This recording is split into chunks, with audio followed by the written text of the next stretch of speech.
Hi అండి, welcome back. ఈరోజు మనం చేస్తున్న రెసిపీ కర్రపెండలం దుంపలతో ఈవినింగ్ స్నాక్ ఐటెం ప్రిపేర్ చేస్తున్నామండి. దానికి ఫస్ట్ దుంపలు తీసుకోండి. దాన్ని చూడండి, ఇప్పుడు నేను చేసే విధంగా దాన్ని పీల్ ఆఫ్ చేసేయాలన్నమాట. పీల్ ఆఫ్ చేసి ఆ దుంపలన్నిటిని బాక్స్ షేప్లో కట్ చేసుకున్నానండి. అది ఈజీగా ఉంటుంది కాబట్టి నేను ఆ షేప్లో కట్ చేసుకున్నాను అనమాట. ఇవన్నీ ఒక బౌల్లో తీసుకోండి. ఇప్పుడు కట్ చేసి పెట్టుకున్న దుంపలన్నీ కూడా చేసి మంచిగా ఒక 3-4 టైమ్స్ నీట్గా శుభ్రం చేసుకోవాలండి ఆ దుంపలన్నిటిని.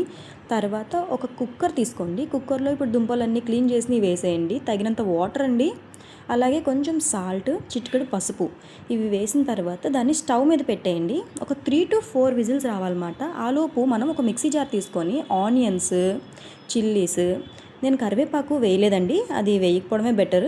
తర్వాత కొంచెం టామరిండ్ మీరు ఇష్టమైతే వేసుకోండి, మరి కారం తినలేమంటే యాడ్ చేసుకోవచ్చు. ఈలోపు మన కుక్కర్ అయిపోయింది అన్నమాట, విజిల్స్ కూడా వచ్చేసింది. అది మనం మిక్సీ చేసి రెడీగా పెట్టుకుందాం. అది దేంట్లో యాడ్ చేయడానికి కాదు, చూసారా, ఈలోపు నేను తాలింపుకి మొత్తం అన్నీ యాడ్ చేసేసుకొని పెట్టేసుకున్నాను.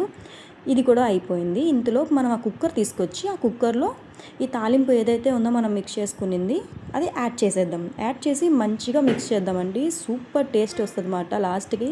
నేను ఫస్ట్ టైం చేస్తున్నాను, నాకు చాలా నచ్చింది ఈ రెసిపీ. మీరు కూడా ట్రై చేయండి.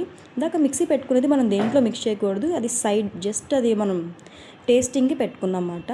అది ఒకసారి అలా మిక్స్ చేసుకొని తింటే అసలు ఉందండి, super. Please subscribe to my